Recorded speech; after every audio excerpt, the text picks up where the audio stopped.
A pleasure to meet all at last, and here we are once again with HJN Season 5.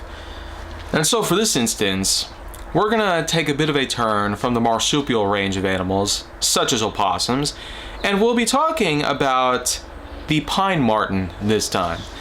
Yeah, this is something that's not exactly as well known as some other animals out there in the wild, but the pine marten is still worth talking about.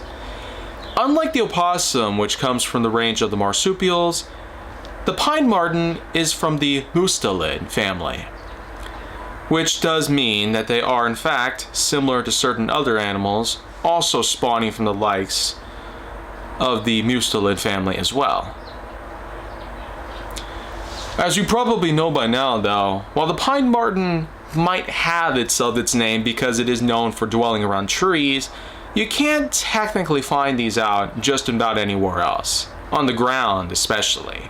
Their tree climbing skills did earn them their name, but while Martes martis is basically their original scientific name, the European pine marten, as its own full name would imply, is that it of course did come around from Europe.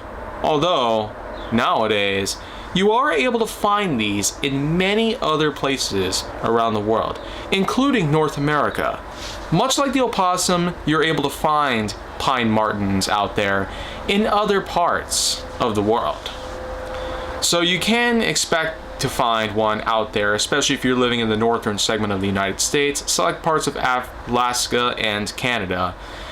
And then of course, what you must know is that, much like the opossum, you can't expect these guys to be as much of a somewhat hostile animal out there, because like opossums, pine martens aren't really known for being threatening or territorial by any means.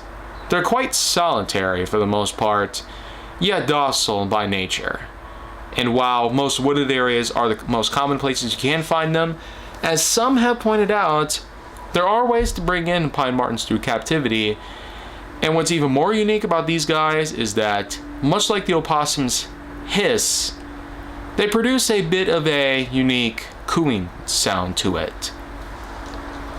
And while it's actually very distinct for what it is, sort of like that. But let's be real here though. Pine martens are known for having similar dietary needs as opossums and other animals out there. They're mainly carnivorous, unlike the opossums, which typically can be fed off of certain rodents and insects. While the pine marten, on the other hand though, does have small mammals. Mouses, voles, some birds are also known to be eaten by the pine martens themselves, especially when you take into consideration that they can climb trees effectively. Yeah, even opossums were able to climb trees, hang by their tails, but not nearly as common. But then of course, we gotta mention that they have decent hunting skills, which does allow for them to catch up to their prey if and when necessary. So it takes good judgment to hunt any animal regardless of its size. And we can thank the pine martens for getting rid of a lot of pests, much like spiders, much like certain other animals, by all means.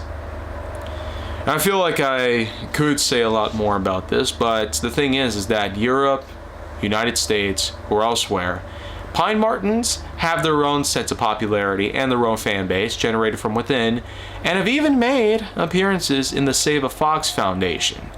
Yeah, so basically, have you seen that video in which a pine marten was hanging out in the bedroom, and the sounds that it was making? Oh man, that was the first time I ever heard what it sounded like. Well anyways though, that's about it for this episode. I'll see you guys next time in HJN Season 5. 18 more animals I plan on covering throughout this whole time. So, consider this to be a bit of a segue series in a way. That's what I might as well call these sort of things. I did a similar thing when I talked about pet animals, 10 episodes of which were featured, and then another 13 episodes were about construction vehicles. So, segues, we could call this, in which that they're not exactly sub-series or anything that's different from the majority of what the main HGN content is like.